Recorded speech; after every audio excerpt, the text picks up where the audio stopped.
নমস্কার বন্ধুরা, আবার স্বাগত জানাই আমার নতুন আরেকটি গ্র্যান্ড নিউ ব্লগে। আজকের ব্লগে আমি এসেছি এই মুর্শিদাবাদ জেলার রানীনগর অঞ্চলের জেঠিয়া গ্রামে। প্রত্যেক বছরই চৈত্র মাসের শেষ মঙ্গলবার এখানে একটি বিশাল কালী পুজো হয়, তাও আবার মাঠের মধ্যে নির্জন রাতে। খুব সুন্দর এই কালী পুজো এবং কালী পুজোকে ঘিরে এখানে অনেক কিছু হয়, সবই বলবো। কিন্তু এখানকার সবথেকে যে প্রধান পুজোর বিশেষত্ব সেটা হলো এই পুজোটি এক রাতের মধ্যেই ঘটে থাকে এবং এই পুজোকে কেন্দ্র করে যে মেলা বসে তাও কিন্তু এক রাতের মধ্যেই সম্পন্ন হয়। বহু দূর দূরান্ত থেকে হিন্দু সম্প্রদায়ের বহু মানুষ এখানে পুজো দিতে আসেন। কিন্তু এই মেলাতে আসেন দূর দূরান্তের বহু হিন্দু, মুসলিম, জৈন, খ্রিস্টান, শিখ বিভিন্ন ব্যক্তিরা। এই মেলা শুধুমাত্র কোনো পুজোর মেলা নয়, এই মেলা হচ্ছে মিলন উৎসব। আজকে আমরা যে মেলাতে আছি এই মেলাটির নাম ঝালকালী পুজোর মেলা, অর্থাৎ ঝাল জঙ্গলের মধ্যে এক কালী পাওয়া গিয়েছিল আজ থেকে 700 কিংবা 750 বছর আগে। তাকে কেন্দ্র করেই এখনো পর্যন্ত এই কালীতলায়, এই মাঠের কালীতলায় পুজো হয়।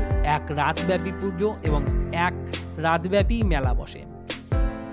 এই পুজোতে পুজো দিতে আসে দূর দূরান্ত থেকে বহু লোক, তবে লোকাল মানুষের ভিড়টাই একটু বেশি চোখে পড়ে। আপনি এখানে পুজো দিতে হলে আপনি চলে আসতে পারেন চৈত্র মাসের শেষ মঙ্গলবার। এই পুজোতে যে সমস্ত পুজোর ভোগ প্রসাদ আপনি ভগবানকে নিবেদন করবেন তা কিন্তু সবই এক রাতের মধ্যেই খেয়ে দিয়ে বিলিয়ে গুটিয়ে গাটিয়ে পরের দিনের মধ্যেই বাড়ি চলে যেতে হবে। এখানে আজকে আমিও এসেছি আমার ভাগ্নের সঙ্গে। তবে এখানে এসে যেহেতু লাইটের অভাব আর আমার যেহেতু অ্যাকশন ক্যামেরা, তাই আমি এখানে খুব ভালো একটা পারফরমেন্স ওই অ্যাকশন ক্যামেরাতে দিতে পারবো না। আর মোবাইলের সঙ্গে যেহেতু আমার কোনো মাইক নেই, তাই আমি মোবাইল থেকে নিজের ফেসটা রিভিল করলাম না আজকের এই ভিডিওর জন্য। এই ভিডিওটা আমি এমনি আমার ফেস ছাড়াই দিচ্ছি। খুব সুন্দর জায়গা, আপনি আসতে পারেন। দূর দূরান্ত থেকে লোক আসে এই মেলাতে, বহু দোকান বসে, তবে বেশিরভাগ দোকানই এখানে কিন্তু নিরামিষ। এই মেলার আরও একটি বিশেষত্ব এটা, এই মেলাতে নাগরদোলা, মিকি মাউস, তারপরে সুইং বা সুইং নৌকা বলতে পারেন, সেইগুলো বসে। অনেক কিছু রেলগাড়ি বসে, বহু ধরনের এখানে আয়োজন হয়।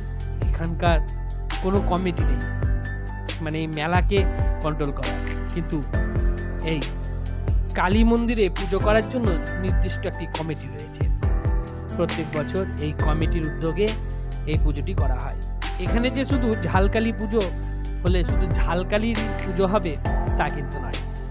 গ্রামের যতগুলো শিব মন্দির, কালী মন্দির, দুর্গা মন্দির রয়েছে প্রত্যেকটি জায়গাতেই আগে পুজো করা হয়, তারপরে ঝালকালীতে এসে পুজো করে ব্রাহ্মণ মশাই। এখানকার পুরোহিতরা একদিনের মধ্যেই পুজোটি করেন এবং নিশুতি রাতে এই পুজো হয়। এই পুজোতে বলিদান প্রথা থেকে শুরু করে সমস্ত রকম আচার অনুষ্ঠানই পালন করা হয়, কিন্তু তার সমস্ত ক্রিয়াকর্মাদি এক রাতের মধ্যেই সম্পন্ন করতে হয়। খুব সুন্দর জায়গাটি আর খুব সুন্দর পরিবেশ। মাঠের মধ্যে এমন সুন্দর পরিবেশ সত্যি আমাদের এই এলাকাতে আগে আমি কোথাও দেখিনি। তার উপরে আবার 700-750 বছরের পুরাতন এই মন্দির, সত্যি অকল্পনীয় আনন্দ। আমিও জীবনে প্রথম এলাম। আপনারা দেখুন পুরো জায়গাটি আর মন ভরে উপভোগ করুন।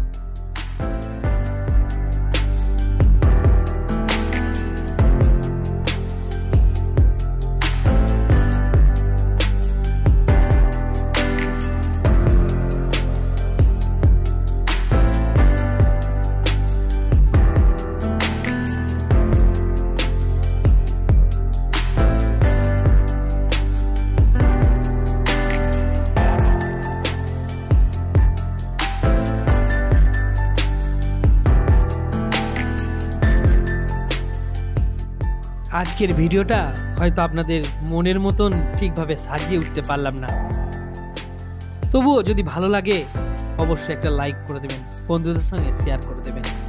ধন্যবাদ।